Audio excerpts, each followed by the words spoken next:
skeletons and shivers down your spine. Shrieking skulls will shock your soul, seal your doom tonight. Spooky, scary skeletons speak with such a screech. You'll shake and shudder in surprise when you hear these zombies shriek. I know there were several things I wanted to specifically talk to you about before we got into the nitty-gritty. The first of which, I wanted to pose a hypothetical to you. On a scale of 1 to 10, how much do you enjoy Wrecker's videos? Dead by Daylight? It depends on the game. I tried watching one of his more recent videos with the Stickman game, the Stickman battle game, the Smash game. And it's just like not edited as well as it could be if it's compared to like Dunkley and et cetera, et cetera. Sure. But it's like a straight stream. It's not cut up. Yeah. So it's nice from that perspective because it's real and it's raw, and the personalities do even still shine through despite not really cutting it up and making it flashy. But I think it could benefit from some of that. But part of me was asking myself, like, I don't know how I thought of it, but I was like, man, do you think there would be a way to get one of the Vanos dudes on the podcast at one point? I don't mean like in person. I mean like almost Skype or almost something. do like an interview over like Skype or what's the other one? Discord. Anyway. And I was like, part of me told myself it would either be cartoons or Wrecker, and I would definitely go for Wrecker. Yeah. Just because I feel like I could probably talk to him for like an hour about his beta adventures with being one of the prime testers and play for free people who does Dead by Daylight. And is he doing Sea of Thieves? He did 4 or 5 episodes. Yeah, when it was in alpha, beta? When it was in alpha, yeah. It was in its, it could have been closed beta, same as Charborg.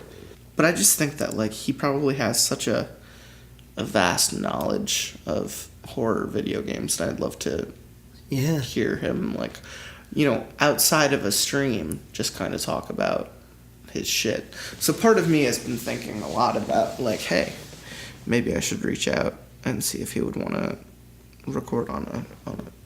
Well, I bet you can. I bet that... Well, I'm lying. He's not like huge. No. But he's still popular. Yeah. He's still a popular guy. It would be hard to get a response. With his own schedule. Yeah, and it would be tough to get a response that doesn't look like fan mail. So we need to rally the fans. Interesting. There's got to be at least... All like 100 of them that I could think of. Well... And that's enough. That's a small army. That's a small army. To help alter perspective. That amount of people... Alter priorities. That amount of people would be able to... oh man, everything that comes to my mind is just incredibly offensive, and I'm choosing not to say any of it. Oh, anyway. This is Lotsa Pasta. And I'm here with Tenron Otrin, and we're going to do some pretty... We're gonna do some pretty out of nowhere shit. This is really coming. It's coming out of nowhere. And after we reveal what it is, I'm gonna make a special request live. Captain doesn't know this special request that I'm going to be formally making, but that's when we reveal. Okay. So I gave Tenron options today because the last, I think, 2 times I had you on, we read stories that just didn't blow my mind. Yeah. and in fact, the zombie one was just incredibly frustrating. And the Ebola episode. Yeah, that was weird. And then I read a 2-parter with my buddy Crying Hawaiian that was about Ouija boards and exorcisms, and I told myself, how can anyone fuck this up? And it was just really just emotionless. And this is coming off of I just watched Veronica on Netflix, the new the new Spanish horror film that everyone is raging about. It is very much, I'm sure anyone who listened to the Ouija board 2-parter and then watched Veronica or vice versa realized that Veronica is basically the same story. Girls find a Ouija board and then fuck with the process so much so that something follows the protagonist home. It basically just starts to, poltergeist her shit and possess her and her siblings and shit. Very, very crazy. And the story I read with Crying Hawaiian is such a watered down and almost vanilla. That's like the word of the day. I've used it like 4 times talking to you already. Like vanilla, stereotypical and predictable way to tell the story. And I want something that's gonna really, stick with me. I want to do something that's both fun and always pushing boundaries. And that's what brought me to today's topic with you, because I remember maybe after Whistler's Part 2, we were sitting in my basement and we talked for like an hour about, it was like Alien and it was like Prometheus and Covenant. It was Covenant. And like all the shit going wrong there, but we also started the conversation talking about like Marble Hornets and like Tribe 12 and Everyman Hybrid. And that brings me to today's topic, which you could tell from the title, it has something to do with Slenderman. We're doing another episode on Slenderman. And this is just, I'm sure this is just the second of many episodes we're going to end up doing on Slenderman. And I imagine when the movie comes out, this episode will probably be out after the movie. But we're going to see it and we're going to talk about it at some point on the show. So you wanted to start by talking a little bit about Slenderman. Yeah. Well, so now that it's been revealed, my special request is that Captain and I spend some time after we record playing Slenderman. Oh, Jesus. I don't have it on my computer anymore, and I don't have it on my Xbox.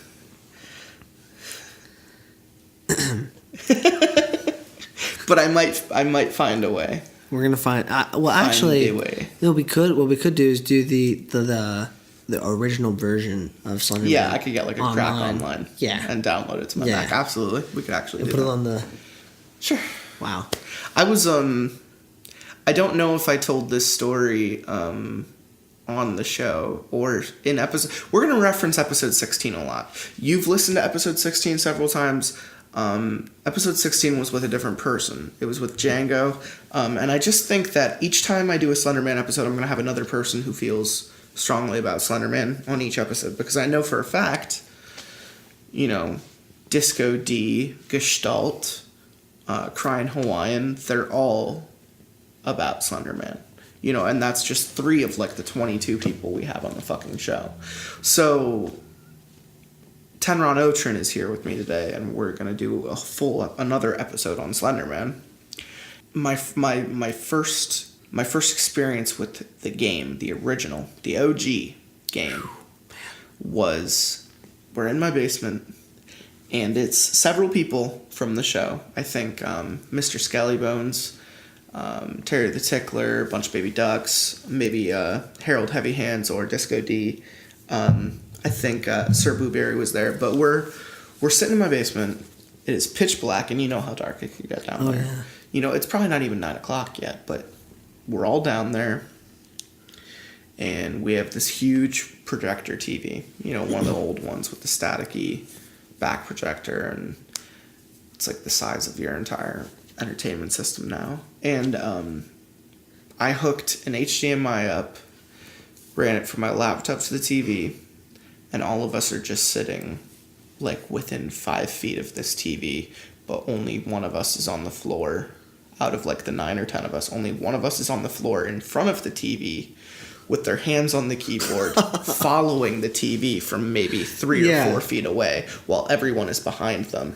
And the surround sound, you weren't there for the surround sound, but we had to take those babies down when the house went on the market. But we had it set up like a 9-axis around the room. So when you heard something off to the right, all of us would legit almost look to the fucking right. That's how good. And eventually later on, that was early high school. Later high school, I found a way to run anything, the Blu-ray player, the Xbox, anything, through a 3D converter and put on 3D glasses and like play games in 3D. Oh my gosh. And I remember doing that with Dead Space. I remember doing that with stuff like Prototype, Last of Us. Like, there were just so many times where I would just uselessly turn on a depth gauge on the TV and it would there would be some hiccups here and there. But I remember Slender, the original Slender, was one of the ones I played in 3D several times. And because it was so crude, and I remember I had my Turtle Beaches back then, so it's like I'm wearing these things, I have goggles on my fucking face, and I'm 4 feet from the TV, and I'm just like, I am in it. So anyway, this time we're just playing it, and it's on my old shitty TV. Later, when we got the new TVs, when the 3D stuff happened. But we're on my old shitty TV. There's maybe 10 of us. And I watch, like, maybe two or three people. I'm third to go. I watch 2 or 3 people go in front of me. One of them gets to, like, 6 notes, 6 out of 8. The other one gets to, like, 3. And I go up, like, first to bat. And I go, like, 5 or 6 on my first one, but I do it fast. So, like, everyone is, like, really into it because I'm doing all the stuff people don't like. Like, I'm turning around real fast, and I'm going around, I'm whipping around corners real fast. Ooh. I'm doing the stuff that, like, makes anxious people go nuts. While everyone else was like, you know, I'm running to directions and bounding around trees. And I make it pretty much further or the furthest out of, like, everyone that night on my first go. And then later we went 8 and 8 and whatnot. But I just remember playing that for a solid 2 or 3 hours that night. And it was a thrilling experience. Yeah. Oh, yeah. Thrilling is a good word because I wasn't quite terrified, but I wasn't... there was another version. I wasn't quite having fun. It was something else. There was another version of Slenderman called Hospice. Sure. And is that the one with the proxy? No, it's Slenderman. Okay, so it's not the Arrival. Mm-mm. Okay. And it's in like this a very, very abandoned, rundown, old hospice. Mm-hmm. And like it's that one's scary because it's hallways. It's you know straight hallways and stairs and stuff and not so many trees. Well, there's no trees. It pretty much is still 8 notes. Yep, still 8 notes. You gotta Interesting. Find some. Yeah, that one's pretty scary too. So I mean, if you want to try that one, since that'd be a new experience. We'll definitely have to see which is where and easiest to get and easiest to run. Yeah. But I'm totally down for that. Okay, cool. Yeah, I just remember Frowns and I losing our shit trying to play through that. It was. Of course, I haven't even played the new one. So The Arrival, it does a lot of shitty things. And by that I mean, like, it looks really good. Slendy looks good, the proxy looks good. And it wasn't too expensive. I think it was like 30 or 40. But it's essentially, you know, 7 or 8 story missions of the original Slender game. Except on, like, the first level, it's just like an intro. And you're just in a house and weird stuff starts to happen. And you get out and, you know, he chases you into the woods. And then it's like, you know, part 2 you're in the woods and it's like the OG game, and like part 3 they introduce the proxy, and the proxy runs around like a fucking asshole and stabs you to death, 1-hit KOs, and it's just real tough. And even when they, like, I think they patched it or something, it was still like annoying and stupid. And Slenderman also had the ability, you know, getting further in the game to be just as quick and annoying and just stupid. And I think that's the problem, is like not everyone can nail AI combat against something you can't kill, quite like, you know, Alien Isolation like the balance of using an AI with sight lines and how to avoid them. And it's very clear that The Arrival is just playing its AI like any other player. It's not scripted, it just runs. It's improbable, and it just, it could do anything. And the one for Alien Isolation, or say Amnesia, is just a little bit more nuanced. It knows to only be around the area for a certain amount of time to give you time to get through the level, and when it does find you, to kind of give you chances to, because you can't kill them in either of those games, and that's kind of the point, is like you can't kill any of the bad guys in Isolation, Amnesia, or any of the Slender games. And there are ways to continue through the game dealing with that kind of frustrating, persistent villain and have a good time and make it a fun game. And The Arrival, I just remember both playing through the first half of it and watching someone play through the rest of it and just kind of go, nah. Okay. Nah, I'm good. But I know a lot of people that love it at the same time, and a lot of people that say what it does do, almost like the SCP escape game, if you're into SCP shit, is it takes something out of internet mythology and turns it into a game, and there's something impressive about that. People interpreting an idea in their own way. Games are just another medium for interpretation, so it's like watching a fan film.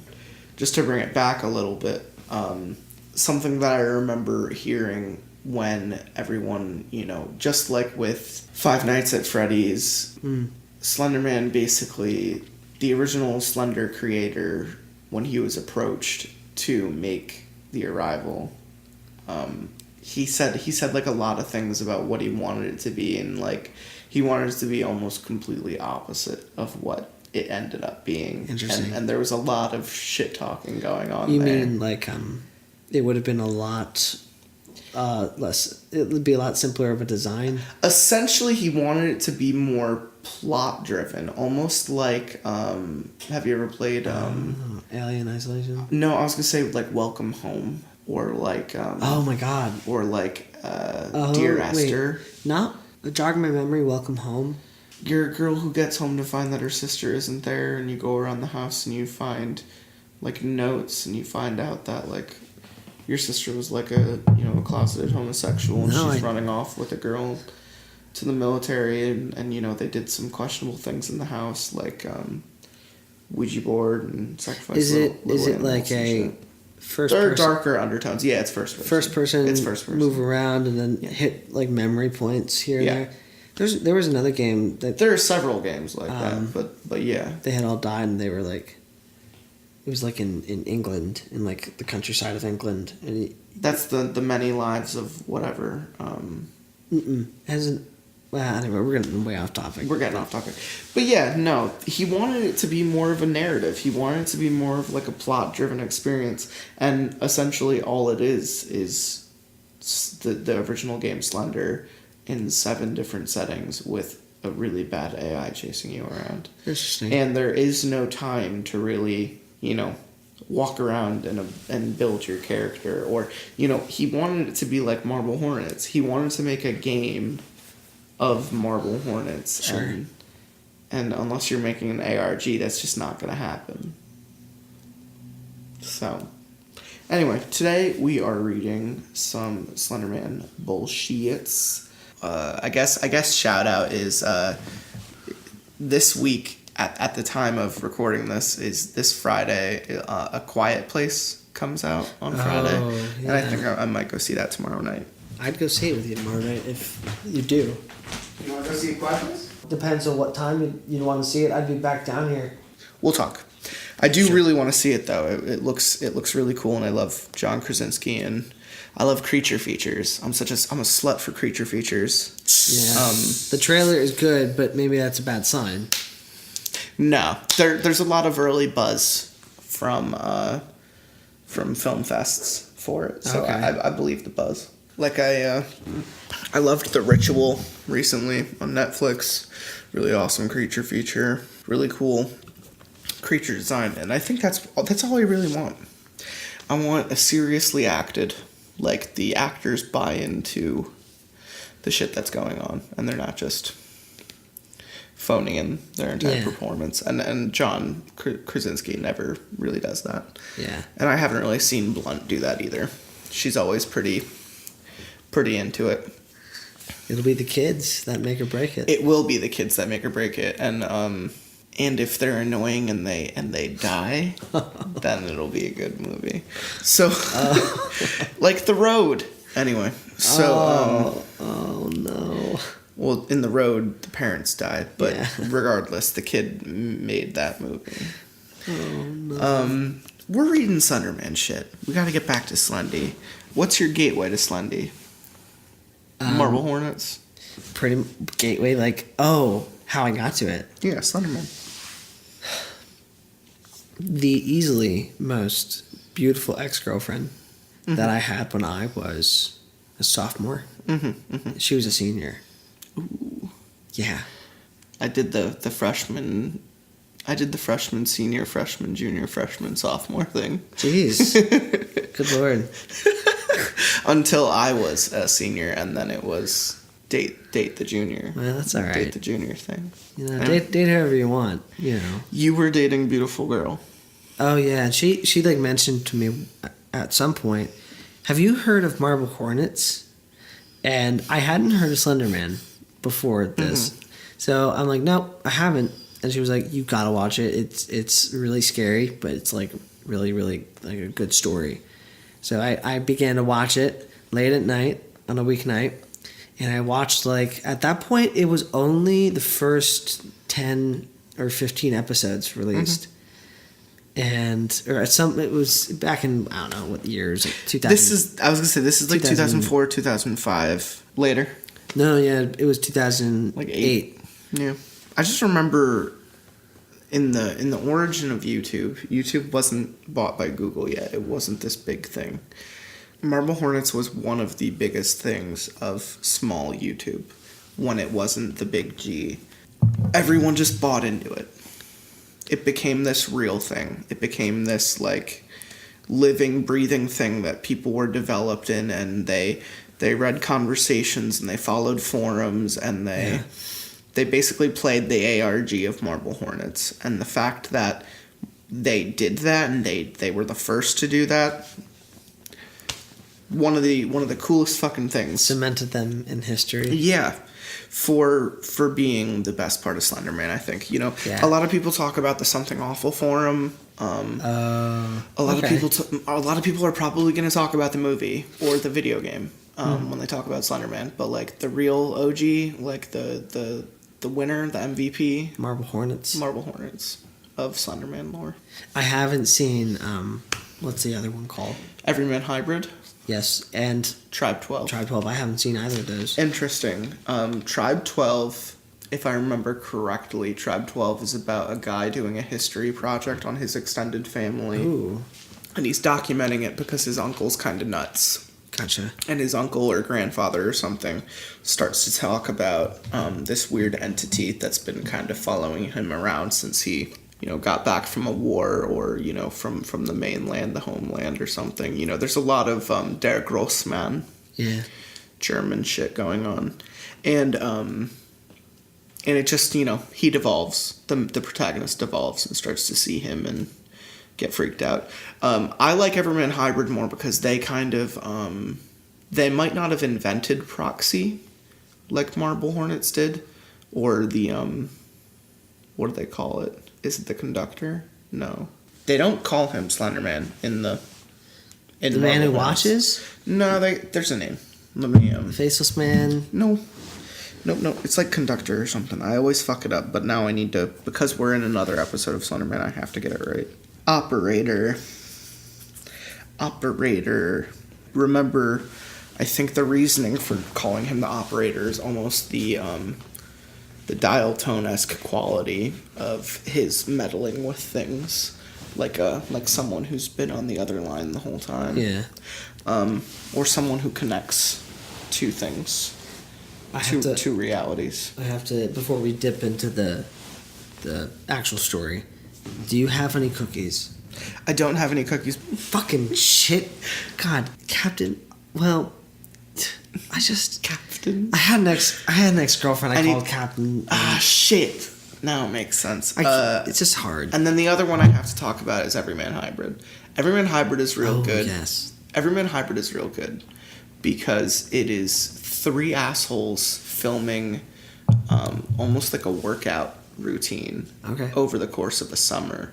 And by the time they get to maybe episode 13 of talking about how their diets are going and how their progress is going and the activities they do, they slowly start to lose their shit because they're all starting to, notice things following them, and one of them isn't sleeping well, and it's starting to affect his attitude, and they think it's the diet or they think it's the meds, but it's not, But it's the funniest of the 3, and I think Everyman Hybrid is also the one where they really emphasize tentacles, the fact that it walks around on tentacles. Yeah. Tribe 12 treats it more like a god, and Marble Hornets treats it more like a creepy guy. Marble Hornets is more like a lurker. Yeah. Tribe 12 is like an anime god, like an anime monster, like a grudge kind of entity. Interesting. And Everyman Hybrid, it is very much like a monster, like multiple tentacled monster. But I've also seen some other cool interpretations. Have you ever seen the fan film Proxy, starring the voice of Levi from Attack on Titan? And maybe. What's his fucking name? I met him at fucking Comic-Con. He's the coolest fucking guy. He also voiced Leon in all of like the Resident Evil 7 like movies and games. Anyway, super cool voice actor, super cool guy. I remember when I met him at Comic-Con, I was like, I really loved you in There Will Be Brawl and Proxy. And he was like, no one fucking talks about those things, but thank you so fucking much. And I was like, nice. There Will Be Brawl is... Before Brawl came out, a lot of people were so fucking hype on it. They made like really awesome costumes, and they wrote like a There Will Be Blood parody, but it's like an episodic thing, and it's like someone's missing and Mario is almost like the Punisher, and he's like hunting them down, and like it's a real guy in like real makeup, and he's like beating the shit out of people, and there's blood going everywhere, and they play Bowser off like a fucking mafioso guy, and they play Ganon off as like some bounty hunter asshole. It's just it's really cool. King Dedede is like a Jabba the Hutt character, who owns like a casino or a slut den or something. Anyway, he played Ganon in that series, and he was fucking awesome.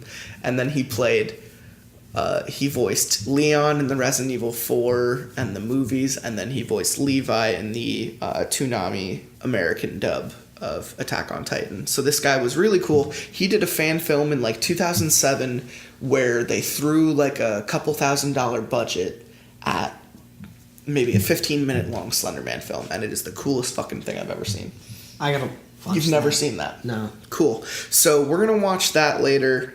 Maybe we'll watch that at the end and then talk about it. We'll pause and then talk about it.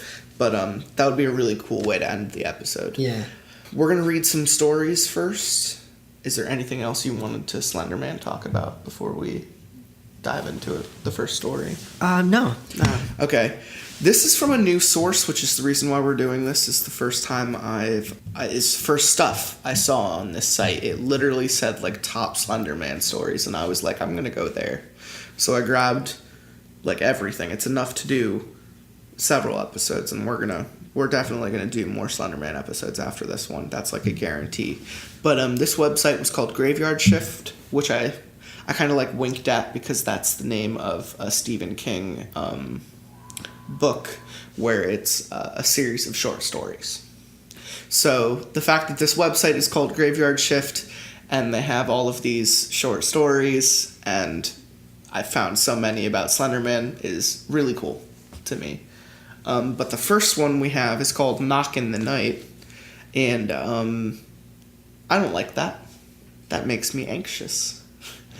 Imagine you're like in bed in a house by yourself. Yeah. And you hear like a knock at the door in the middle of the night. I would freeze. I'd stay underneath stay in my bed. blanket. I'd stay in bed. I'd make sure my doors were locked. Yeah. Yeah. Or hide in my closet. Well, yeah, of course, obvious. Hide in the closet. So I wouldn't leave the door locked if I hid in my closet. Huh. Interesting. I'd make sure. I would lay on the bed without my clothes on, and then they'd be the scared one. So it develops into an adult film. X rating, operator rating. An adult film.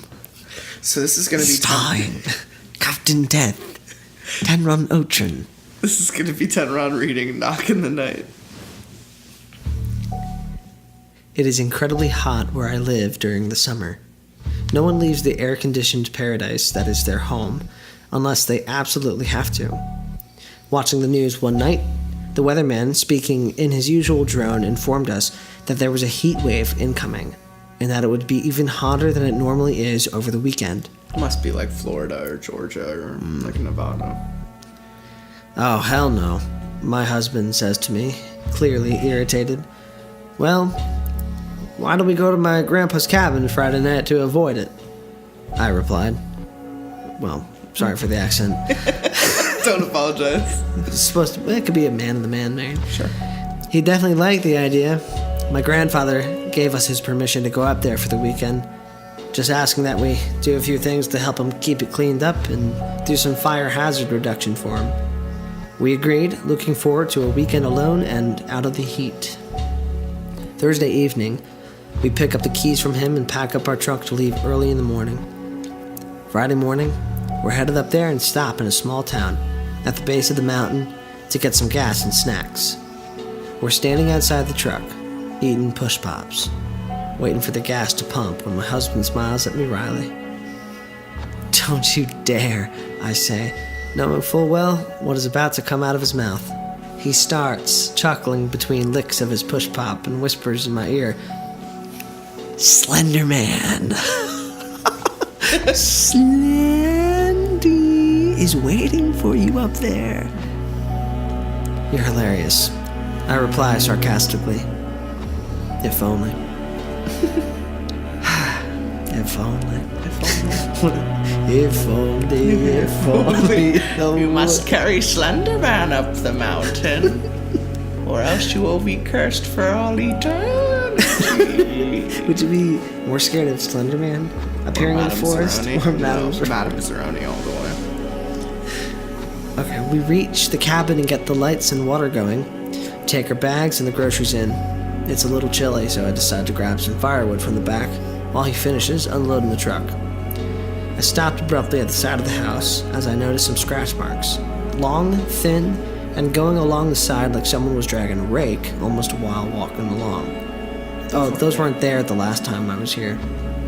But it had been a very long time since I had been there, so I shook my head and continued on to the back to grab a few logs. The rest of the day goes by without incident. We go fishing, ride the ATVs, make some s'mores.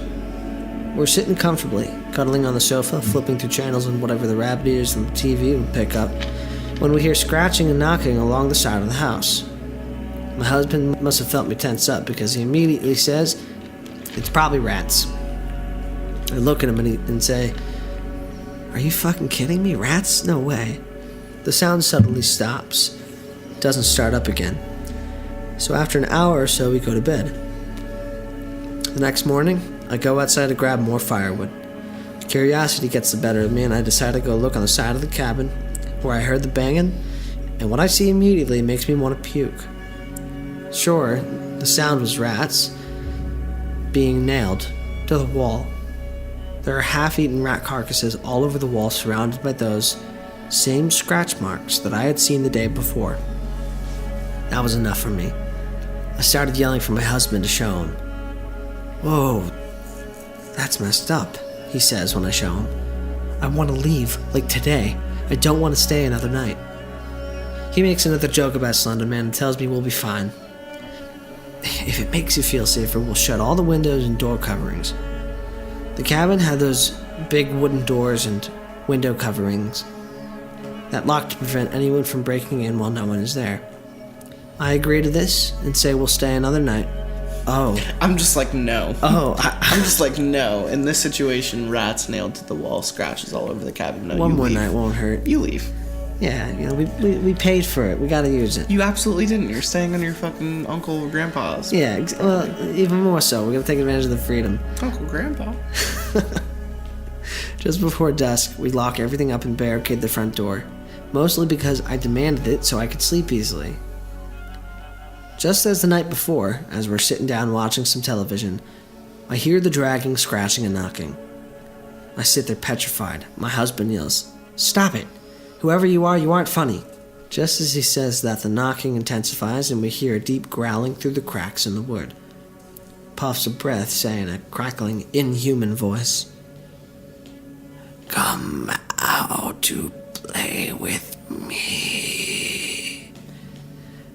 I run up the stairs faster than I had ever run in my entire life. Heart thundering hard against my chest, barely able to breathe. I hide under the covers. What the heck? What the heck that's going to do, I don't know. Oh, that's just oddly worded. It's very oddly worded. What the heck that thing's gonna do, I don't know. But it brings me an inkling of comfort. I sit there cursing my husband for not leaving when he had the chance. Curse you, husband. Whatever's out there laughs in the horrible voice for hours. Knocking and knocking all over the house, claws scratching the walls, rattling the doors and window, and come out to play with me. Yeah, spit on the nose. Rattling the doors and window coverings, trying so hard to get them open. These won't open. Eventually, it stops. We fall into an uneasy sleep. That morning, we pack up our shit in a hurry and get into the truck. The house is covered in torn in half animals, raccoons, squirrels, foxes. There's even half a deer on the deck. We throw all our shit into the truck, and just before we leave, I remember that my grandpa keeps motion capture cameras on the trees surrounding the house because he likes the pictures of the wildlife. I grab them and flick through them as we're driving off, happy to be getting the heck out of there. The pictures are nice enough. Some deer, a few blue jays, which makes me smile because they're his favorite. Just as I finally start to relax and breathe easy, I start to see pictures of the animals being nailed to the cabin. The next picture has me shaking so hard, I'm about to drop the camera. Written in blood on the side of the cabin, where I had originally seen the scratches, are the other words, "Goodbye, thanks for playing." The final picture is what makes me scream. The first thing I notice is the yellow cat, slit eyes, glaring into the camera. The minuscule pin-prick teeth covered in fur and blood, and all manner of viscera. It's hunched over, its spine in an arch, waving at the camera. Furry stick-like legs ending in cloven hooves with the torso of a man. It's emaciated and gangly thin. It's clearly laughing at us and the fun it's having. I drop the camera, willing the image out of my mind, and look out the windows, just in time to see it waving at me as we drive out the woods. That didn't really seem like it was about Slenderman. It seemed more like a rake thing. Maybe it's just called Slenderman because the husband is like, Maybe that's the only reason they bring it up. Which is really interesting that they use it as a mechanism only to then subvert it. I mean, it's not... It wasn't a great story. Just off the bat. No, out of the way. But out of the way quickly. Great practice for my accents. Absolutely. I mean, it does all the right things, I guess, a horror movie would do, but it's also entirely predictable in the same sense that, like, why would you stay there another night? Why would you look at the fucking pictures? Why wouldn't you call the police? Why wouldn't you do literally any other thing in that situation? Anyway, I hope the rest are actually about Slenderman. I feel bad. That one was even having trouble piecing together the description, the convoluted description of whatever this corrupted entity. Like, it sounds a little bit like... Maybe we need to revisit that real quick. It sounds a little bit like the rake. The final picture is what makes me scream. It's a picture of yellow cat slit eyes glaring into the camera. The minuscule pinprick teeth covered in fur and blood and all manner of viscera. It is hunched over, its spine in an arch, waving at the camera. Furry stick-like legs ending in cloven hooves with the torso of a man. It's emaciated and gangly thin. It's clearly laughing at us and the fun it's having. I dropped the camera, willing the image out of mind. You know, they say Rake and Slendy almost work in tandem with each other because they're both not necessarily... You know, at this point, we had read several Rake stories already. You just probably don't remember them. One of them hasn't been posted yet, and the other one was one story in an episode full of stories. Yeah. And the Rake is kind of this creepypasta cryptid, almost like a bringer of death. And he kind of flirts with death, like the idea of death, and he'll sit at people's beds or attack them in their yards, and he'll tell them like when they're gonna die. Yeah. And you know, he won't ever physically, not intentionally, harm them, but he just, you know, fills you with dread the same way Slenderman does. Sure. Slenderman. Now here's where I draw the line. Is if Slenderman leaves messages, he leaves it through his proxies. And if he leaves messages, it's not going to be, come out and play with me, or thanks for playing, and wave at the fucking camera. Yeah, that's a different thing. That it sounds more like the Rake, so I'm just gonna. Sure. It fits the setting too. They say the Rake is almost like a northeastern kind of, you know, woody creature.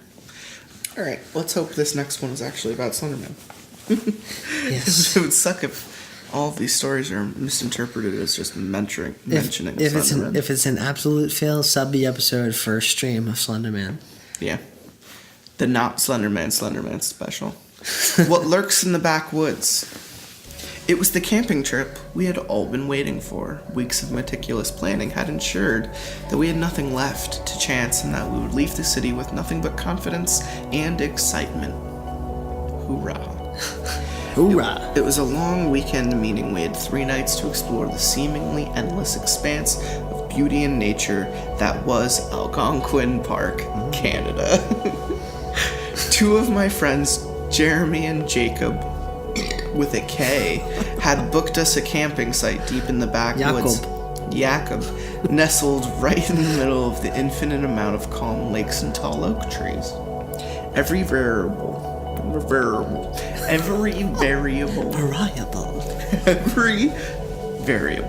that could have an influence on the trip seemed in good shape the afternoon we left. The weather forecast showed nothing but beaming sun and warmth. Traffic was going really low along the highway.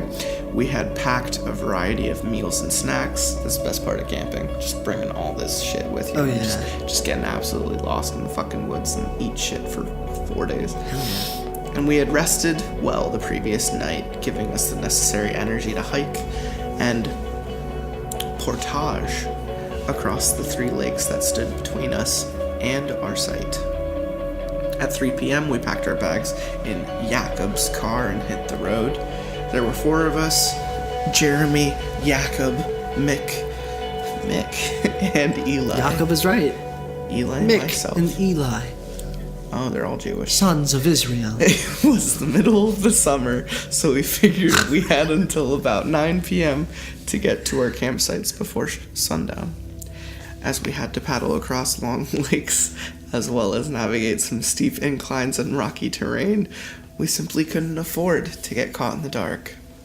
I'm so scared of the dark. What will I do? Do not be afraid, Joseph, son of Jacob. My father gave me this. My father gave me these flashlights, but he didn't give me any batteries. We simply couldn't afford to get caught in the dark, as it took 3 hours to get to the main access point. This left us with 3 hours to navigate through the backwoods to our site. In the car, the mood was jovial. Oh, hallelujah. We were happy to be done. We were happy to be done work for a while, and to be able to kick back, drink lots of beer, and smoke lots of weed. Yeah. Jeez. All the while completely free from the hustle and bustle of civilization. Yo, Mick, did you remember the pack? What does that say? Binger. Binger? What the fuck Remember to is pack the happening? binger. Jakob was listing off items to make sure we had everything, double-checking and triple-checking. Yeah, it's wrapped up in my camping pack. Once we get to the site and set up our stuff, I'll get it out. I was getting giddy. I'm so excited to just be on the lake, getting yod and sipping brews. Cracking open a cold one with them boys. It's been too long. Meanwhile, Jeremy was thinking more responsibly. We just gotta be sure that we have everything set up before we start drinking or anything. Setting up the tent and the tarp over top, creating the hoist so bears don't muck our food, and collecting a good bundle of wood to start the fire. He was right. The last thing we wanted was to be navigating in the dark while drunk or stoned trying to set up our site. Mick kept the mood relaxed. Don't worry about that. We'll have plenty of time. We'll split up responsibilities and it'll all be done pretty quickly. At this point, I could hardly contain myself. Being in the backwoods was certainly an intimidating thought, but my buddies were all experienced, and I didn't have any doubt that we'd be well prepared for the mission that was to come. I fell into a nap. I couldn't control myself, and then I fell into a nap the rest of the drive and woke up just before we got to the access point. When we got there, Jakob and Jeremy quickly got busy loading the canoes with our gear, while Mick and I went to buy some extra ice for our coolers. When everything was ready to go, we launched ourselves from the beach and began paddling. The mood changed quickly as we realized what we were up against. The wind had picked up considerably, creating choppy waters that looked a lot of effort to paddle through. By the time we had reached the second portage, it was nearly sundown. I think we were all getting antsy, but it took Jakob speaking up to get us to make a decision. "Kay, the sun's already starting to set. We're definitely not going to make it to our site tonight. I think we should just take the loss and set up one of the open sites next to the lake."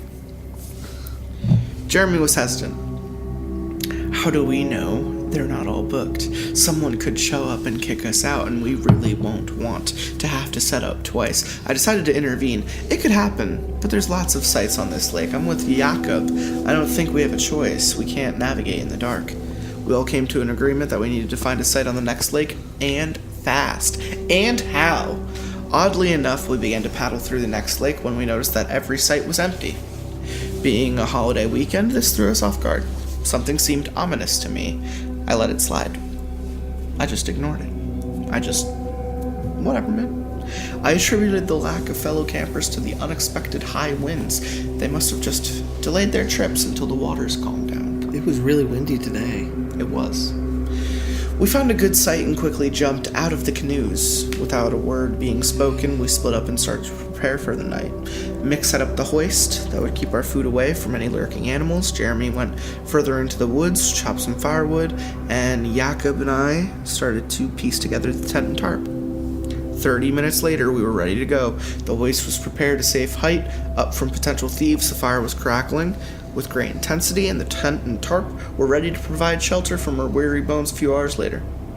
With that, Jakob broke out some sausages to cook over the fire, while we each cracked open a pint and prepared the binger. We were a few beers deep, enjoying some good conversation when Jakob interrupted. "I swear I just saw something move not 50 feet into the woods. What the heck?" "You're just really yod, man." "At worst, it's a deer or something." Mick was eager to settle the mood. "I'm serious. Whatever it was standing on 2 feet and was definitely not just a deer. It looked about 10 feet tall." "Screw that. I'm going to check it out. I highly doubt there's anything out there." This was classic Jeremy. Classic Jeremy. An expert troll. The three of us knew exactly what he wanted to do. He was going to run off into the woods, mess around just long enough to get us anxious, and then make us try to find him, only for us to return to the campfire with him awaiting our arrival. After 30 minutes, that's exactly what happened. I'm glad that we just keep reading the same shit over and over again. I was the one who broke. I ushered Jakob, sorry, that was a slip, and Mick to come with me. I just keep thinking that he's some stereotypical Irish guy. They grumbled but eventually followed suit. I figured the sooner we gave in to Jeremy's troll, the sooner we would be back around the campfire enjoying ourselves, if only. We grabbed the flashlights we had packed away and began the hunt. It seemed so ridiculous, but deep down I thought it was some sort of fun. After 15 minutes, that fun had worn away into slight desperation.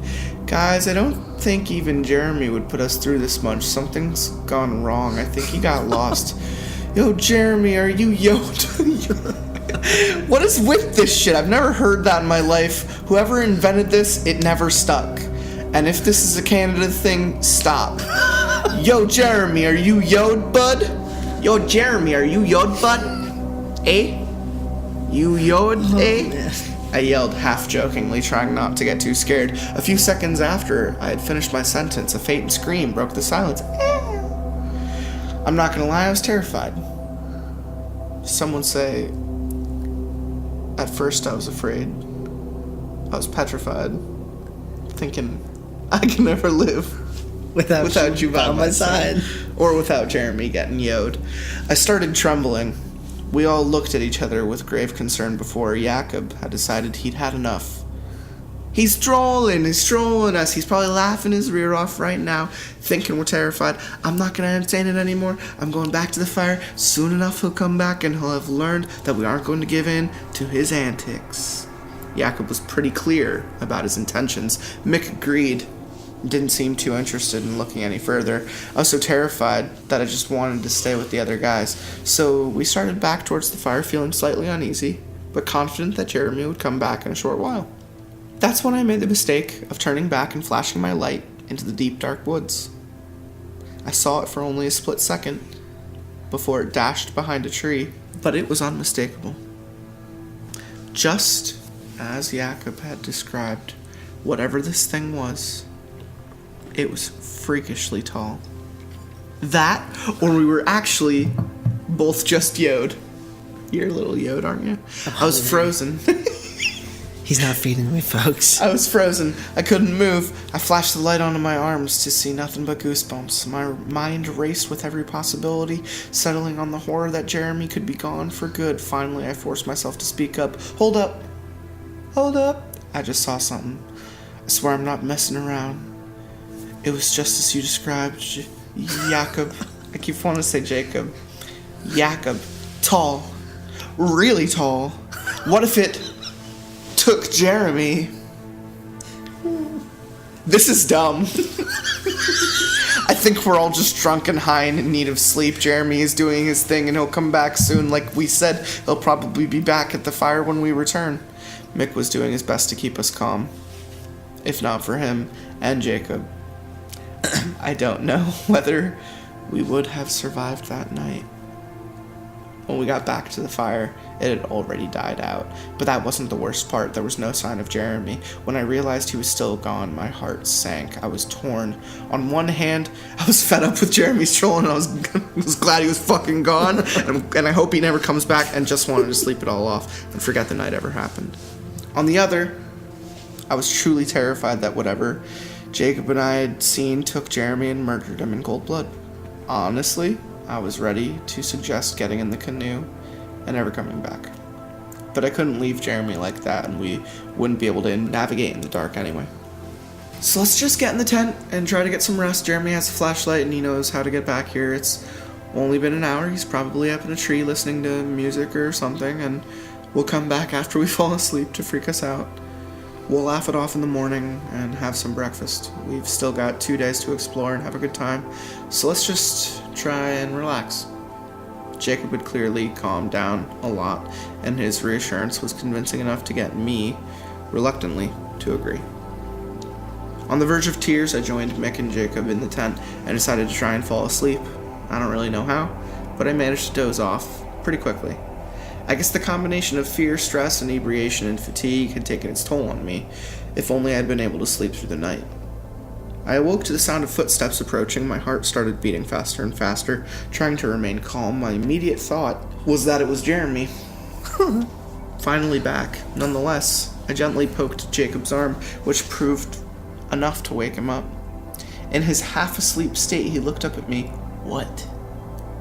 All this happened in the space of about 10 seconds, and by then the footsteps were much closer to the tent. Jacob now understood what was going on. I didn't need to explain anything. We stared at each other in abject terror as the footsteps got closer and closer. I could tell we both had the same two ideas. It was either Jeremy finally came back, or we were about to be brutally murdered by a 10-foot-tall Slenderman. Wow. My heart was pounding as the footsteps were now coming from just outside the tent. "Nice try, bud, we're still awake," Jacob said in a nervous tone. The footsteps immediately stopped. No reply. Complete silence. I thought my heart was going to explode out of my chest. Whatever lay outside was now right beside our tent. For a few more seconds, the most eerie silence remained, and then pandemonium. That's a good song. Yeah. By a band called Camelot. Camelot. Yeah. Yeah. It's a great song. Pandemonium. The scream of a banshee broke the calm of the night with the most blood-curdling, ear-piercing sound we've ever heard. Mick was jolted awake, and the three of us looked at each other, thinking these would be our last moments alive. The screaming was incessant. After a while, it started to shake our tent. We couldn't formulate words, nor could any of us muster the courage to move an inch. We waited and waited. After what seemed like hours, the shaking finally stopped. The screaming didn't, but it was getting farther and farther away. To this day, I have no idea what stopped it from entering our tent, but I'm eternally grateful for whatever it was. After a few more minutes, the scream was reduced to a faint sound off in the distance. It remained like that throughout the night. None of us said a word to each other. We instead tried to force ourselves back to sleep, but it was to no avail. After several hours, the light of sunrise pierced through the tent. By now, the screaming had stopped. It was Mick who said the first words. "Is it safe now?" "I think so. Let's pack up our stuff and get out of the park." When we arrived back at the main entry point, we'll put in a missing persons report. As much as I wanted to hope Jeremy would be found, part of me knew I'd never see him again. Fuck that guy. We didn't speak a word while packing up the canoes. It took us only 10 minutes before we were ready to set off. Once in the water, I started to reflect on the events. Still, there were no other campers in sight. It's the wrong site. That's okay. That's when I saw it. Squinting my eyes, what looked like a log was bobbing motionless in the water on the other side of the lake. As we paddled closer, it became clear that it wasn't a log. We gotta pause. Bobbing motionless. That's impossible. It's I think they're comparing it to a log is just a size thing. I think to imply that it's bobbing in the water without moving its limbs or anything. Yeah, I think it's obvious it should be a person or something. I see, okay. As we paddled closer, it became clear that it wasn't a log, and once we were right up alongside it, I couldn't contain myself. I threw up into the water. We waited in silence for a while before we paddled back to the access point.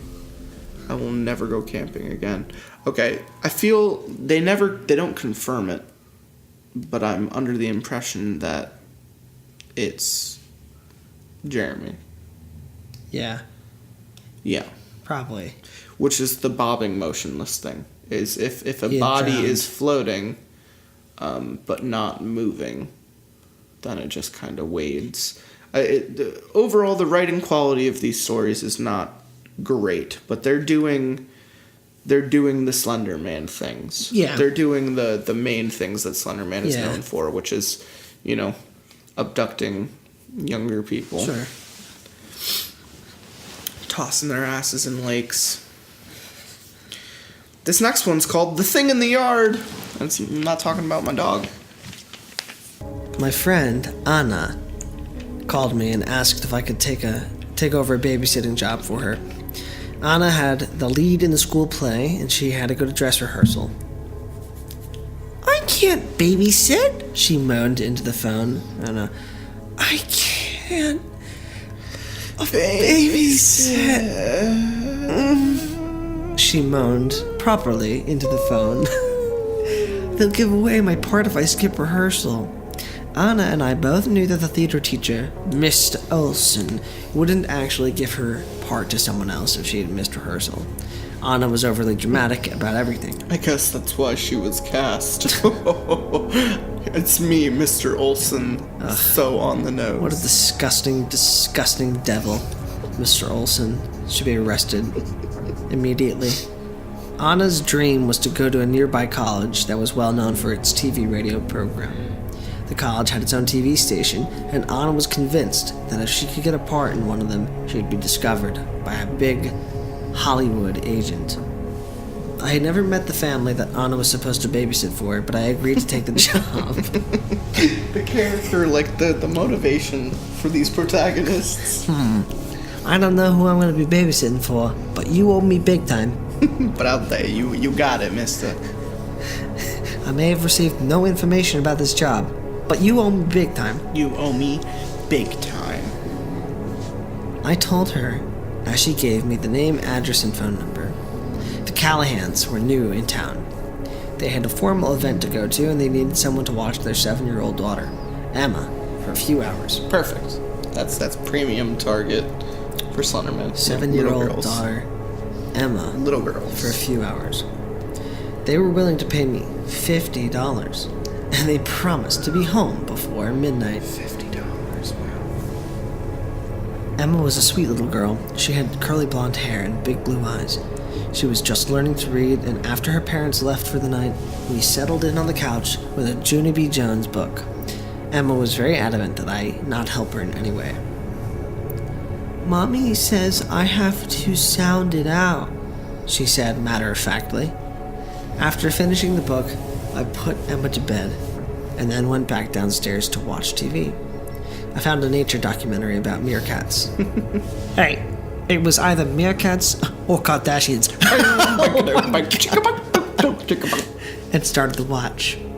I was only about 15 minutes in when the TV suddenly lost its signal. The screen filled with white static.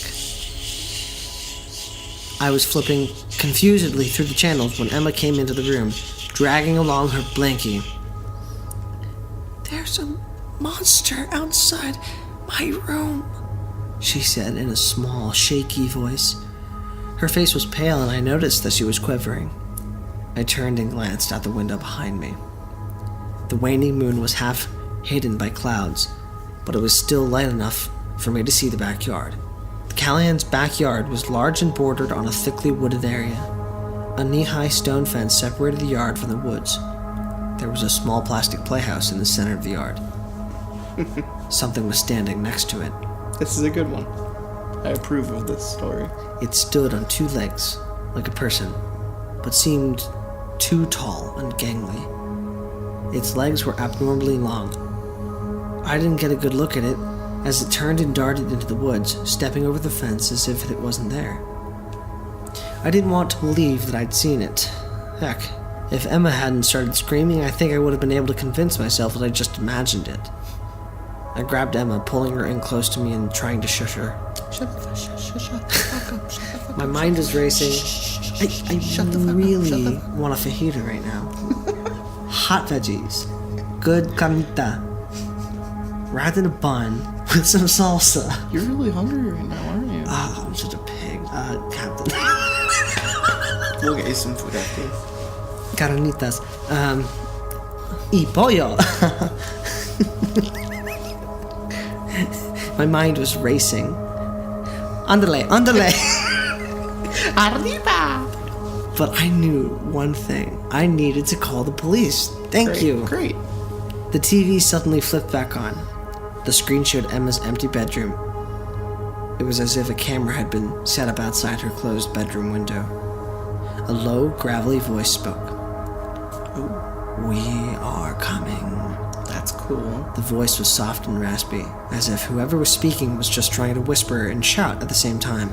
I do like, I think I've said this before on a different episode, so forgive me if I'm wrong, but did you see the movie Sinister? Ethan Hawke. Sinister. He finds a man in the background of images of murdered families, and he's like an author. Man, and he's writing a book, and the family tragedy really sticks with him, and he starts to see a monster in the background. I might have seen it. I'm not too sure. So, the movie's really good. Sinister is really good. It's really good for a number of reasons. But to summarize it, it's because they take everything that makes Slenderman good. An entity from another plane, a demon of some kind, can't be killed, beaten, or anything. Nothing. That just abducts kids. Kids go missing. And families get murdered. And it even goes as far as proxying the kids to murder their families. That's kind of the twist. This movie's old. It's like 2015. So, like, this shouldn't be spoilers for anyone. It's kind of like my spoilering of Midnight Meat Train's twist. So, here's this movie called Sinister about something that isn't Slenderman, but it proxies kids, and it abducts them to a different dimension, and it kills the families. And it's the perfect Slenderman movie not starring Slenderman, and the only problem is that Bagul looks like the lead singer of Slipknot. Oh. So that's the biggest issue, is that Bagul, the stupid fucking monster in Sinister, looks like someone who listens to too much Disturbed. So ultimately... Disturbed? I mean, the movie is great, Bagul is not. So it leaves you with a weird kind of black and white feeling. Gotcha. Now, what makes this story good and what makes this story intriguing is you know, it isn't written well, but it's doing all of the things that, you know, Bagul did. It's doing all the things that Slenderman did to make a good Slenderman story. But what really brings it over the fucking stony fence in the backyard for me is the "we are coming" line. The idea that Slenderman isn't just a singular entity, but almost a mass of those he has taken, almost like a legion aspect, that he has proxied these kids, so essentially he is acting through these kids, and they are a fucking mass. Yeah. And I've never seen that explored, not really. Marble Hornets has multiple proxies, but, you know, I just mean on this kind of scale. And Sinister does that. Mm-hmm. Sinister shows all of the dead kids acting independently, and it's very cool. It's a very cool movie. I jerked away from the television, scooping Emma up into my arms as I did so. She was screaming again, burying her face in my shoulder. I remembered seeing a landline in the den, so I ran into the next room. I picked up the phone, but didn't hear anything. Whatever was messing with me had somehow cut the phone lines.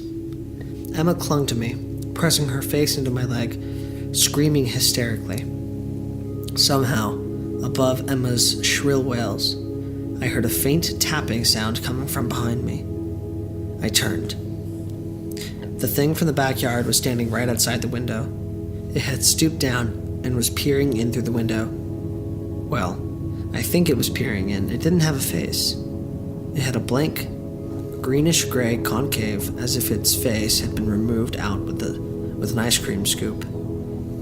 It was completely and totally smooth and featureless. I didn't pick Emma up this time. I grabbed her wrist instead. With my hand, I grabbed a poker from alongside the fireplace. I ran, pulling Emma right along behind me. I had to find a safe space to hide Emma, a place without windows that the thing in the yard could get through. We wound up back in the living room, and I opened up the closet door. The closet held neatly labeled boxes containing toys and stuffed animals. There was just enough space for a frightened little girl to stand at the back. I pushed Emma into the closet. "You have to be brave," I told her. "You have to stay in here, be very quiet and very brave." I didn't really have any sort of plan. I could hear something scraping against the side of the house. The thing in the yard was scratching at the house, clawing at the siding. My mind was racing a mile a minute. I couldn't seem to hang on to a solid thought. Are you freaked out?" stammered Emma. "It's gonna be okay," I told her. "Stay here and be very quiet." I think she was about to say more, but I shut the closet door. I turned to the sliding glass door that led to the backyard. The thing was walking away from the window. It was coming towards me. It lumbered along slowly, moving in sharp, jerky movements. Its arms swung by its sides. They looked absurdly short in comparison to the legs. Without thinking, I opened up the sliding glass door. The thing stopped, tilting its head at me quizzically. It was as if it hadn't expected me to come out of the house. I ran towards it, swiping the fireplace poker as hard as I could. There was a thick, crunching sound as the poker collided with the thing's legs. The legs buckled immediately, snapping backwards. The thing toppled, shrieking and squealing as it fell. It landed hard on what I guessed was its rear end. It flailed its arms at me. But I swung the poker again. I felt it collide with the spot where the thing's face should have been. The thing stopped screaming and toppled backwards, slumping onto the ground. The backyard filled up with light. The heart was pounding and adrenaline had flooded my body for a brief moment. I thought that the sun had come up. I stumbled back, blinking. I dropped the poker without fully realizing it. People were pouring out of the woods, shouting and screaming at me. My legs gave out, and the next thing I know, I was sitting on the ground. A woman wearing jeans and a t-shirt was screaming at me. She had a set of chunky yellow headphones dangling around her neck, and what looked like a handheld radio clipped to her belt. At first I thought it was a Walkman. She was waving her arms and shouting. Even though I could hear her perfectly, I couldn't seem to understand her. "What have you done?" she screamed. "It's a show! It's a show, you idiot!" Someone pulled the yelling woman away from me. I looked around. The backyard was full of people. Some of the people were holding cameras and boom mics. Anna was there. She was crying. Great, heaving sobs racked her body. I remember thinking that she should have been at play practice. A man offered me his hand and pulled me to my feet. The man explained to me that a bunch of seniors at the local college were filming a TV show for their final project. It was a prank show, like that one the Sci-Fi Channel used to air years ago. Someone would call in and suggest a scary prank to play on a friend or family member. Their prank would be videotaped, and then the whole thing would be broadcast on the TV show. They'd actually filmed a few episodes already. One showed a boy peeing his pants when a creepy-looking clown popped up out of his locker. And another showed a girl screaming as a masked man with a rubber machete chased her out of the parking garage. Anna had called in and pitched a prank to be played on me. She would send me on a phony babysitting gig, and a guy dressed like Slenderman would terrorize me. Emma and the Callahans were all actors. Anna had thought that she could impress the students, and that they'd let her have a small recurring role in the show. The man I had attacked with the poker was named Jude Plaskett. He had been walking on stilts. My first blow had broken the stilts, but left him basically unharmed. My second blow put him in a coma. He didn't wake up. Lucky bastard. There was some talk about filing charges against me. Luckily, that never happened. I had been terrified out of my mind and had been convinced that a monster was about to kill both myself and the child I was supposed to be babysitting. Jude's family wound up suing the college and his classmates. This happened a little over a week ago. Anna still won't talk to me. She's furious that I ruined her shot at TV fame. What have I done? Anna, I love you. You'll be my star. I have failed you, Anna. You'll always be my star, Anna. Anna, I love you. I'm thinking Anna from Overwatch. Group up here. I'm pretty mad that she set up for such an awful prank in the first place. I can't sleep at night.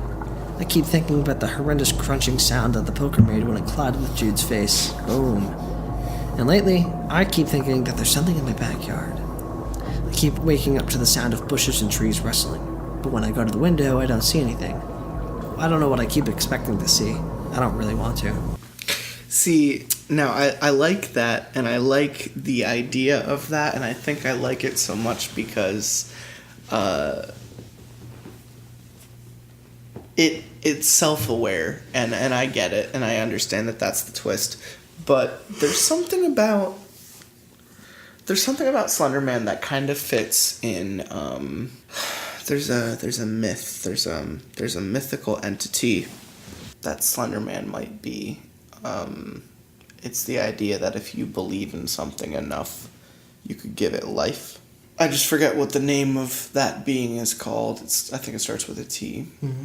And a lot of people think that Slenderman essentially is one of these beings, that the more you freak out, and the more you think it's real, and the more you start to see it, and the more power it gets. You know, like a Freddy Krueger kind of thing. Sure. And I like that about that story. That story handled that pretty well. I think it's safe to say that this is the last one we're going to read before we watch Proxy. Yeah. And then talk about Proxy for a little bit, because I'd much rather talk more about Slenderman stuff than read more, kind of short Slenderman stories. And this one doesn't have a great title, which is misleading, so I hope this actually has to do with Slenderman. Because Slenderman, I don't know. NeedleTeeth. I'm going to make a comment off NeedleTeeth. I think NeedleTeeth and I think Slenderman, I think of a homunculi from Full Metal Alchemist. God damn it! You and the goddamn homunculi. I love the homunculi. So here's my thing. When you introduce NeedleTeeth, something like needly teeth, to the image of Slenderman, you get the monsters from the books and the movies of Miss Peregrine's Home for Strange and Peculiar Children, or whatever the fuck, which the guy even admitted, the guy who made the book and helped, design them for the movie, the, faceless mouth, gaping mouth, tentacled monsters that those bad guys, the, soul eaters are based off of fucking Slenderman. They're not the first. The Silence in Doctor Who is based off of Slenderman. There's something called, There's something in Buffy the Vampire Slayer. He's called, the Man in Black or something like that. Who's just this weird kind of, ghosty ghost man with this, pale white face that follows around certain characters, like a visage of death almost. Slenderman has creeped up into so many different things. Yeah. But when you introduce NeedleTeeth, we go into weird Tim Burton territory. Homunculi. The river was the color of whiskey and flowed like hot tar. Invisible cicadas jackhammered away, and the reeds and horseflies hovered, waiting to dive bomb unsuspecting ears. Ugh.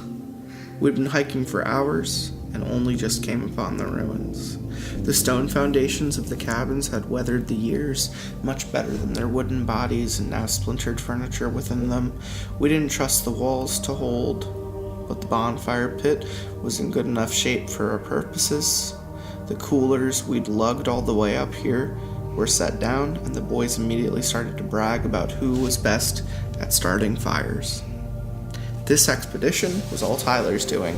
Classes had been let out a week ago, but we just got organized enough to coordinate who would buy the beer, and who had tents, and where we'd go for a long weekend in Algonquin Provincial Park. All of these were written in Canada. As a group, we'd kicked around the idea for ages, but it wasn't until Tyler piped up about a now-abandoned boys' camp he had attended as a kid that everything came together. The day was a haze of blue and gold, one of those perfect early summer daydreams. We had a lot of fun poking about the ruins of the old camp and even found some usable old pans and marshmallow roasting sticks in what had been the mess hall. By the time the sun set, we had s'mores and a good buzz going over the fire. Sean and Jana had recently hooked up and were in the obnoxiously clingy new couple phase.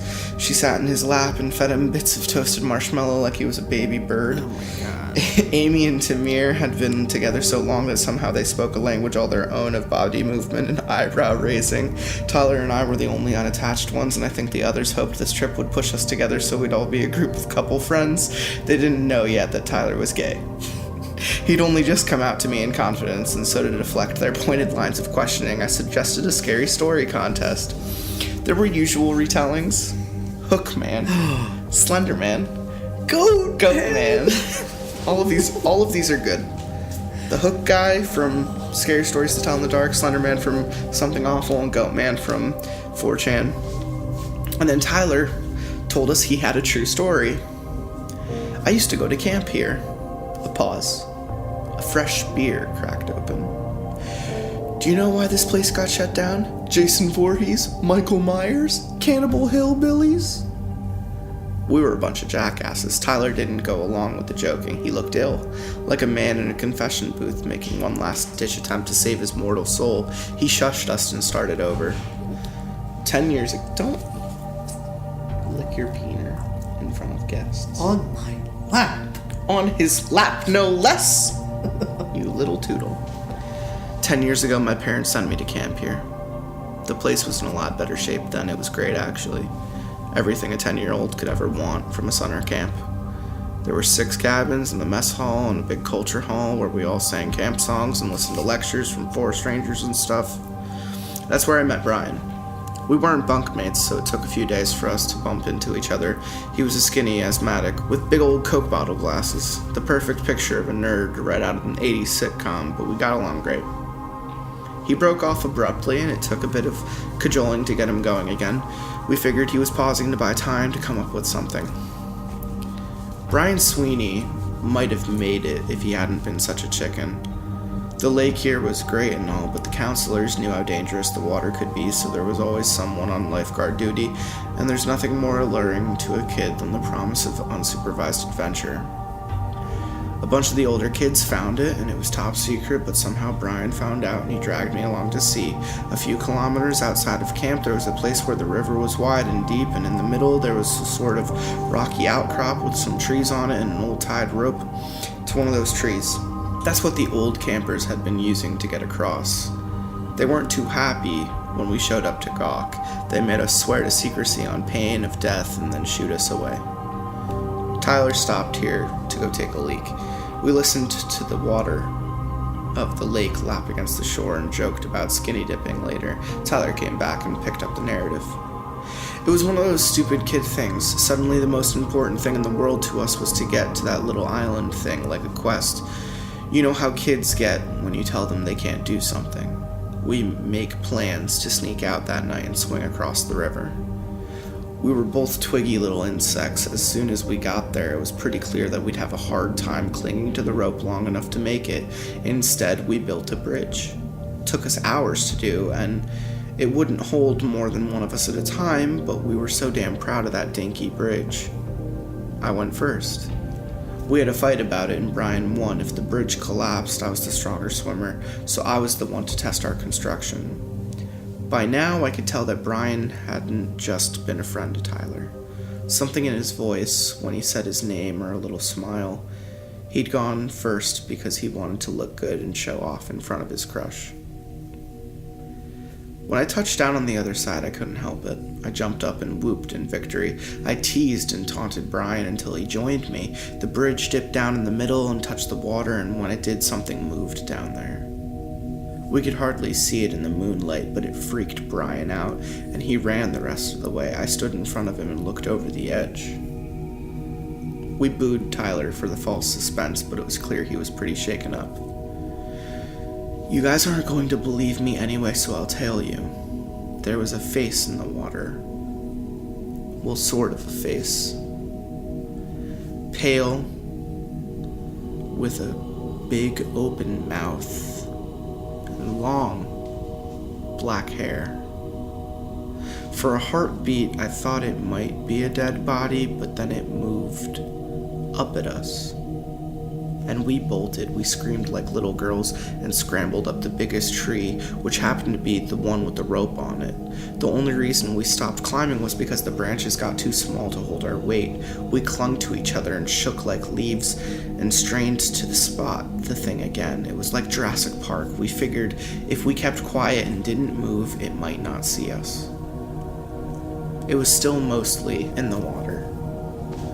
The thing was humanoid, but only barely. It was touching the bridge, touching it, and sort of sniffing at it, I think. What it had taken for hair was this puffy fungus-like growth all down its hunched back. The hands probing at our bridge were also puffy, like they'd been in the water a long time.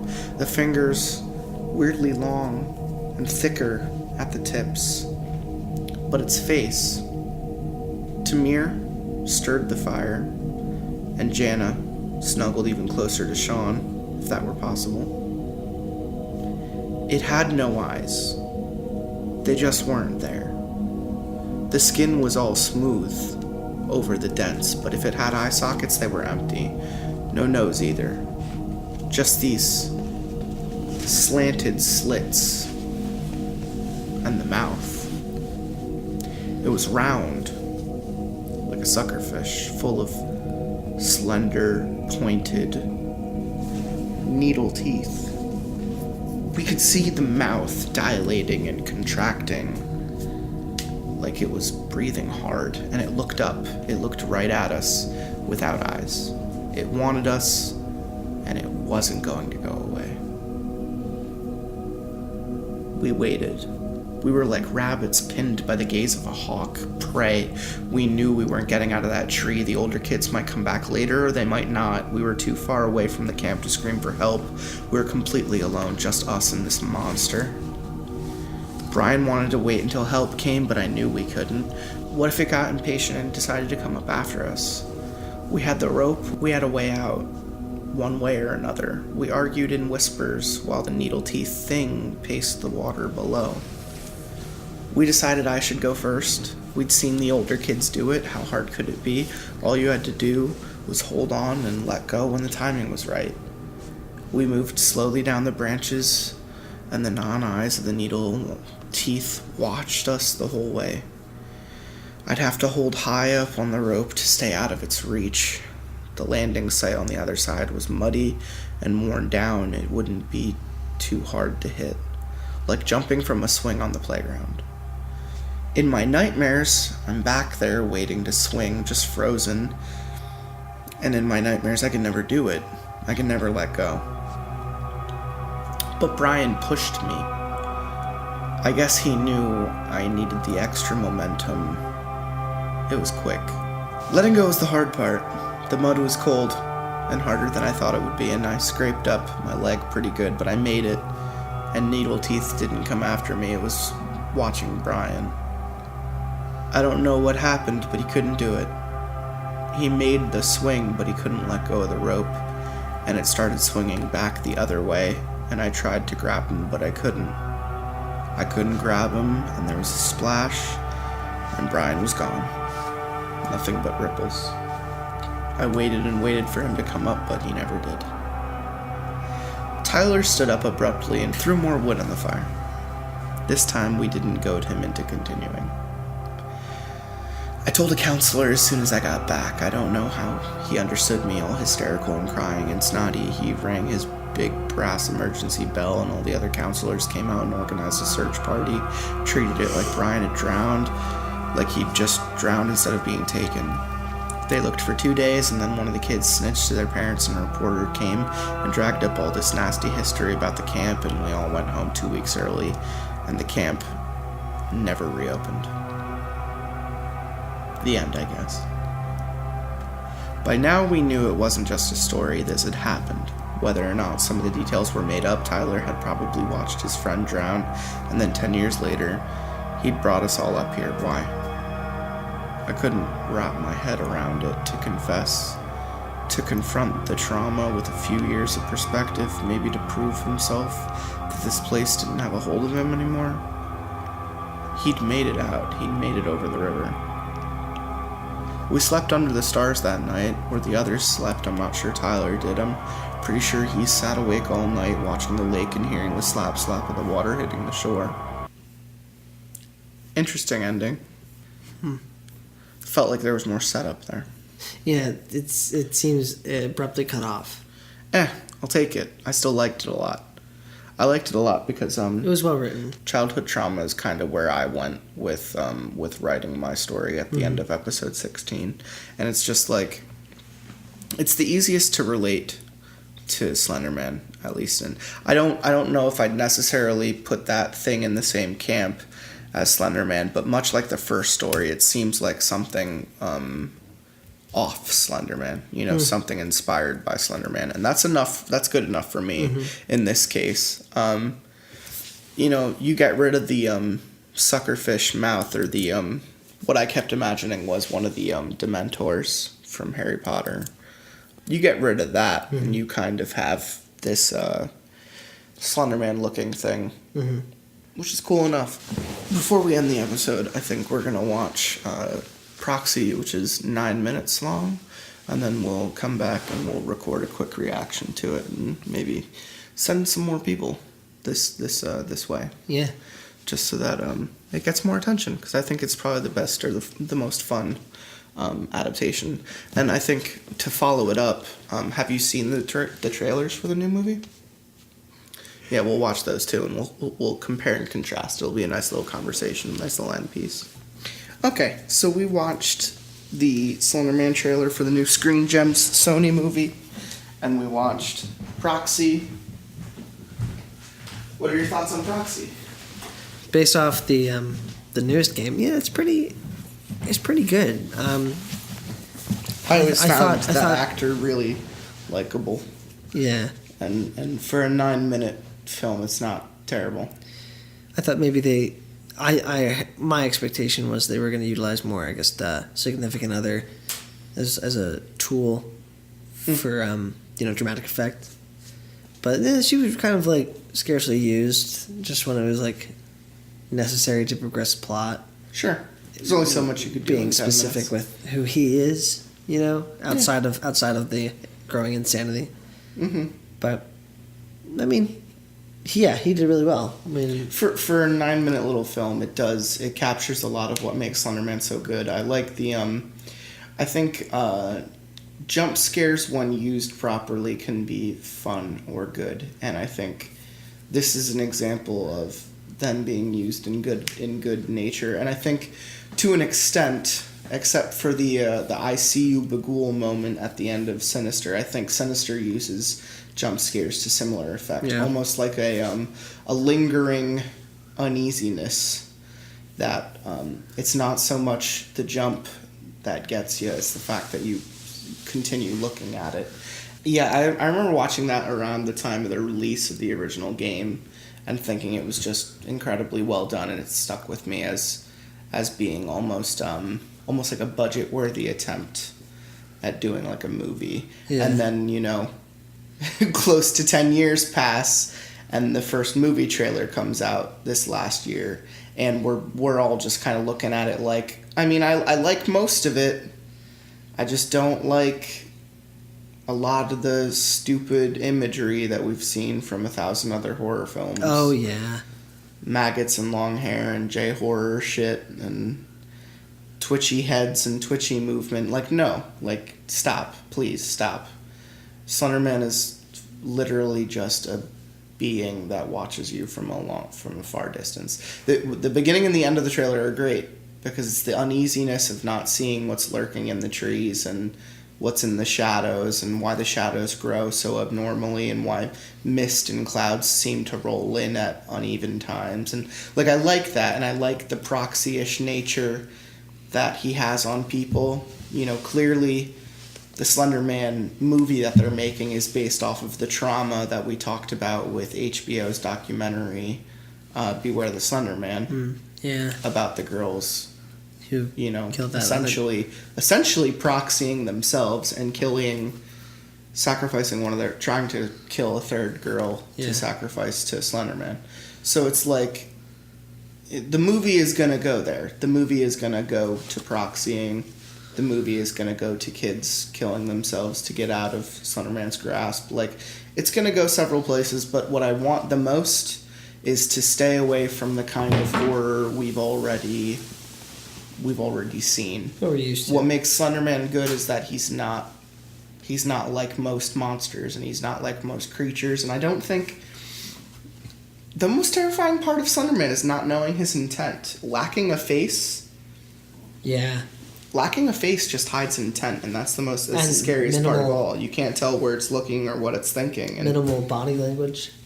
Very minimal body language. There's a part I talked to Gestalt about, and I think episode 50, where it's just like the thing he does with his hands and how it like drapes over the girl's face at the one scene is very interesting. They make him almost alien-like in the trailer, and I don't know how I feel about that. I think there are several camps Slendy falls under, and I think like interdimensional being is one of them, and I get that. And that could have alien connotations. abducting people can have alien connotations. But ultimately, I think he's something else entirely. I like creature features. I tend to think he's just a monster that just does monstery things and, eats kids kind of like a Pennywise thing. I think, how what is always closely associated with Slenderman is the fuzzy screen, black and white, static. Sure. It's his effect on technology. Exactly. His effect on technology. Sure. I think possibly you could argue that he is purely not just psychological entity and not actual and physical reality, but he's a psychological entity. But it is because we are all tied to a matrix, a grid, so to say. It's actually engineered, it's not organic. Mm-hmm. And he is a virus in the system that infects individuals and does have how you would analogously liken to a psychological effect. I like that you use that word because they use it in the trailer. She says he's like a virus. Interesting. She says it's like a virus, you can't get it out of your head. And we were talking earlier about the operator role, and that's akin to what you're describing. Is someone on the other side of this like matrix life that has the ability to adapt and almost affect people's systems, like a hard drive being manipulated. Sure. It's really interesting. It's really interesting, and I'm excited for the movie. It's definitely going to be something I see like the minute it comes out, because I just, with Channel Zero, with Slenderman, I want like no sleep, and I want creepypasta like horror connotations to continue to get adapted, because I think it's obviously with this show, the idea is that creepypasta's no sleeps and the overall internet storytelling, anywhere it goes, anything it does, is new and original, and at least the good stuff is. Mm-hmm. Obviously the bad stuff is stereotypical, cliched, sure, and predictable, and that's where I want. That's why I love Channel Zero, so I can't talk about it enough on this fucking show. I talk about it on like every episode. Channel Zero is like the best thing TV has put out in a long time, and because it's unsettling and because it's all based off of no sleep and creepypasta stories, it's fresh, and that's why I like it. We need more shit like that. So the less this Slenderman movie is like other things, the more successful and the more I think individual it's going to be, and therefore more popular. And I get that it's going for the Blumhouse feels. It's going for the same things that made Insidious or Paranormal Activity $1 Million Machines. But I think Slenderman is the kind of thing where like we do it and it's done, and we admit that there are some good stories here, and maybe we'll do some more things. I can't help but think, like, if HBO was cool enough to do a documentary based off of the real life tragedy, why wouldn't they almost do their own adaptation of more sordid material? Mm-hmm. But Sci-Fi's apparently the only network capable of running with that kind of shit. I know I talked about Veronica earlier. Maybe Netflix is something that people could adapt more material for, but ultimately it's just like we don't really have as many outlets, and I would love more original horror in my life. And that's the point of this fucking show, is to introduce those elements and try and find more mediums to translate them to, and to talk about them, and to spread the knowledge and spread the ideas, and hope more people pick up on it, because it's an untapped fountain that will continue to flow. Yeah. Like stories and narratives passed down through generations. This is our mythology. Like, this is our thing that we're building. And Slenderman to some is like a fucking, god. Yeah. He really is. Like, almost real. Absolutely. Just watch the fucking documentary. It's heartbreaking. But these, little schizophrenic 12-year-old absolutely believes in it. Absolutely.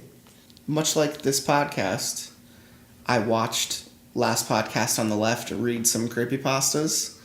I've been following them for 3 or 4 years now, and they did maybe 10 episodes about creepypastas before they were like, creepypastas suck, there's nothing good. And I'm just like, you guys just aren't reading the good stuff. You guys just aren't finding the good stuff. And that's what this show is. Finding the good stuff, weeding it out from the bad, talking about it, spreading the knowledge, spreading the word, the good word of the pasta god. Oh. This was Captain Death and Tenron Otrin signing out. And starving. You're so fucking hungry, aren't you? I'm such a fat ass. You're so fucking... Well, let's get some food in you. Let's get some pasta in you. Hey. Would you say that you had lots of pasta? You wish you had lots of pasta? I'm not going to do such a disgusting juvenile joke like that. Ever. Forget about it. I don't know how to do like Seinfeld music, but like that's my best. That sounded Rastafarian. Oh, okay. We're ending it.